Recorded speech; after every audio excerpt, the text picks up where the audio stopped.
traditional territories of the Coast Salish nations of Musqueam, Squamish, and Tsleil-Waututh.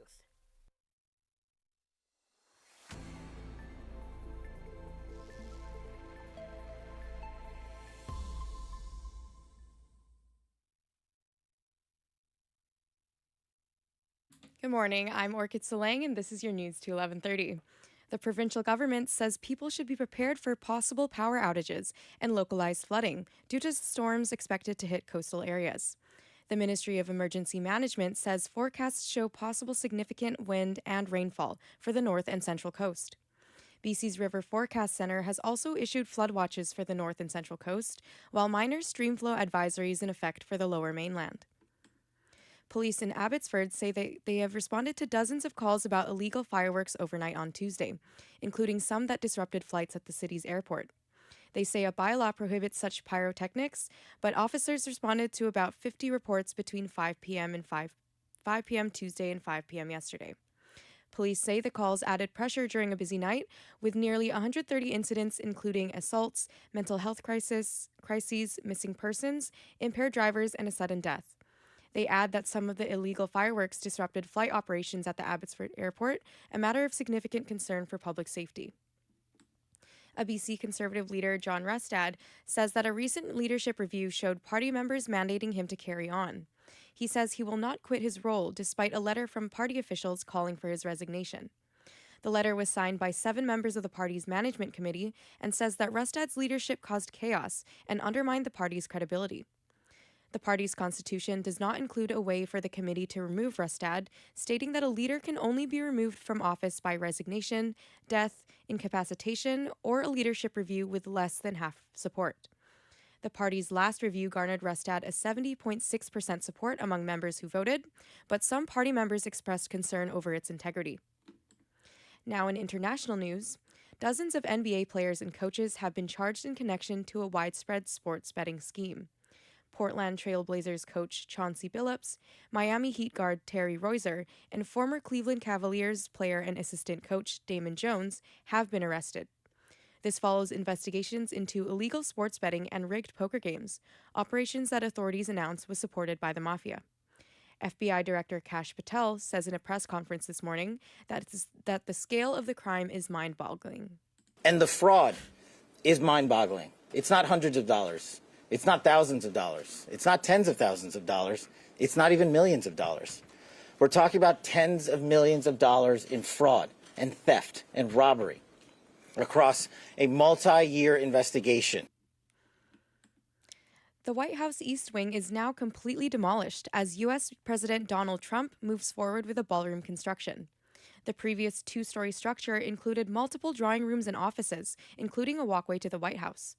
It has been demolished as part of the president's plan to build a $300 million ballroom, which he claims will be nearly twice the size of the White House itself. He says that keeping the East Wing would have, quote, hurt a very, very expensive, beautiful building that he said presidents have wanted for years. U.S. Vice President J.D. Vance criticized Israel's parliament's plan to vote to annex sections of the West Bank, calling it symbolic. I mean, look, if it was a political stunt, it was a very stupid political stunt, and I personally take some insult to it. The West Bank is not going to be annexed by Israel. The policy of the Trump administration is that the West Bank will not be annexed by Israel. That will continue to be our policy. The vote has stirred widespread disapproval, with countries like Egypt, Qatar, and Saudi Arabia rebuking the plan in a joint statement. It is still unclear who is responsible for stealing more than $100 million worth of crown jewels from the Louvre.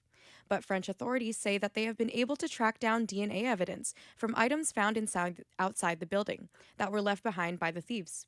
Reporter James Longman has more. This video seems to have been filmed from inside the museum. We did hear extraordinary testimony just yesterday saying that the only security camera on the outside of the museum over the balcony was facing the wrong way, so nobody inside was given any notice as to what was happening.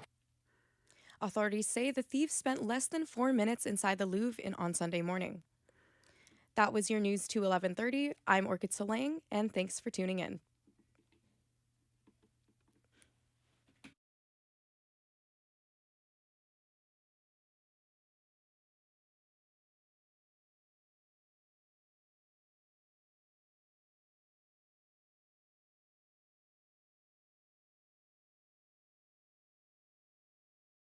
This is 1680 The Crow, and you're listening to our feature presentation.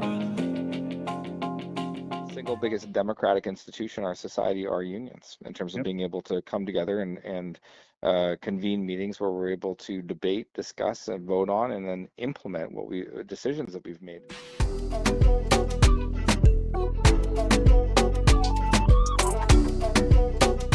For BCIT News, I'm Cohen Sassman.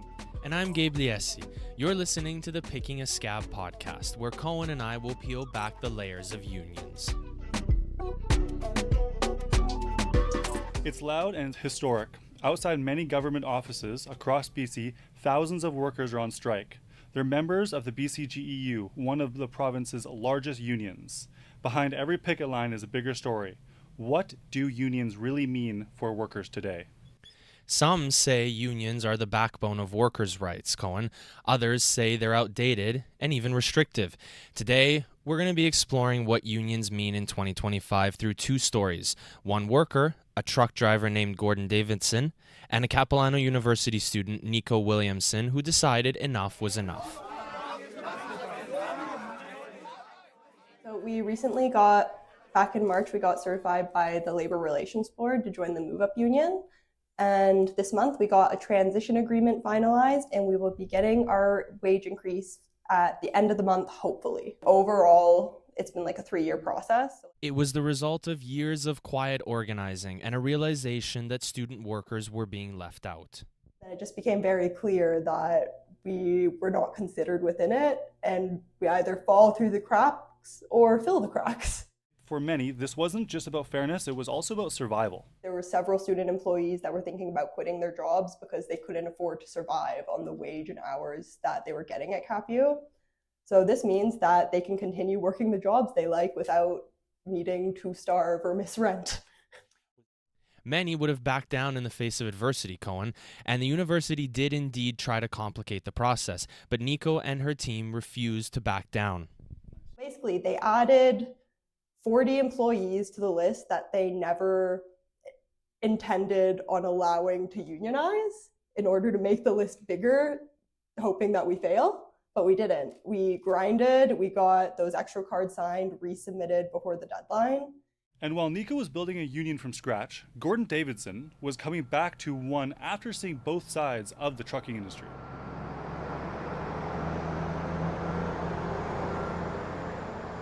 Came from a union company to bulk fuel hauling, which was non-union, and now to these guys, which are union. For Gordon, that contract isn't just paper, it's actual protection. So with a union, there's those protections where, if those things are asked of you, you say no, and there's weight behind that. So I left the union job that I was at to work at this bulk fuel haul because I was promised that I would guaranteed $90,000 a year to go up from there, to earn $100,000+ a year. When I looked at what I earned, I was closer to 74, right? And I did at a point go in and talk to the terminal manager. I was like, hey, this is what I'm seeing. This is what I was promised. And what I got told is you have to take this extra load or whatever. And that's, where you start getting pushed in your hours of service.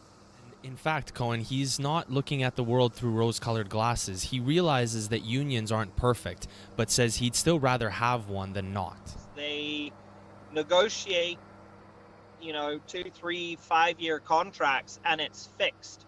So if things happen within those 5 years, and like wages in the industry kind of go up beyond what the contract does, then you don't kind of catch up with that till it comes to renegotiating the contract.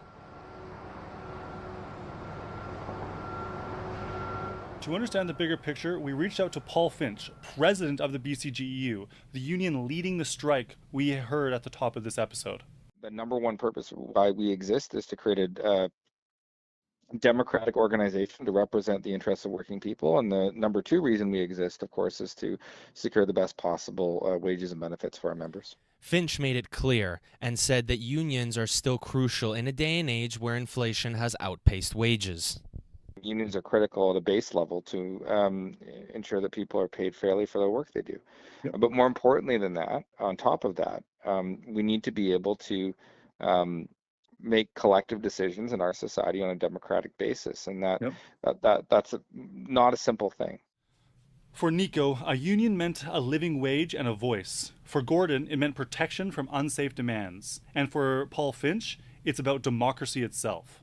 Interestingly enough, though, Cohen, as much as union membership has gone down overall, union membership in the public sector has actually gone up since the late 1990s. It was at 74.5% roughly in 1997 in the public sector, and it's jumped to 76.7% 2 years ago. And do you have any numbers on the private sector? Does the private sector, is it going up or down? It's interesting. The private sector is actually going down. It's going in the exact opposite way. It was 21%, just over 21% in 1997, and in 2023 it fell to just above 15%. So it sounds like government workers, they are becoming more unionized as time goes on, but private workers, it's the exact opposite. Yeah, and in fact, I spoke with a professor from SFU, Dr. Mark Lear, who can give context as to why this is. My name is Mark Lear. I'm a historian, and my specialty is the study of labor and left-wing movements. The case that the law has been changed in BC and in other provinces, and federal law has changed to actually make it more difficult to form unions than it was in the 1970s. So it's also more difficult now to negotiate that first collective agreement. It was very interesting because it's one of the things that he said was union membership has gone down overall, and yet people are still very willing to strike and are still very willing to fight for what they feel is what they feel they are owed, despite the fact that the BC government has actually made it more difficult, legally speaking, to strike and eventually form a union. And have you noticed that there's any dangers to possibly signing a union card? That's one of the things that I spoke about with Nico, and I was expecting there to be more hesitancy amongst the students at the university, but they were more than willing to sign union cards and put their names out there, and were just willing to fight for what they believed in. And I think that's one of the reasons why the union drive was so successful, really. It sounds like if you don't need a union, you don't think about it, but if you need a union, it's life or death.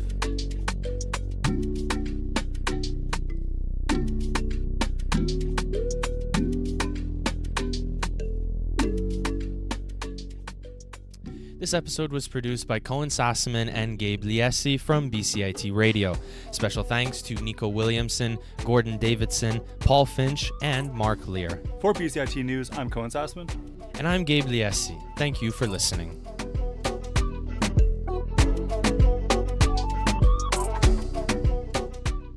I really do think that, the unions are there to protect the workers, and I believe that companies should be unionized because they do take advantage of employees.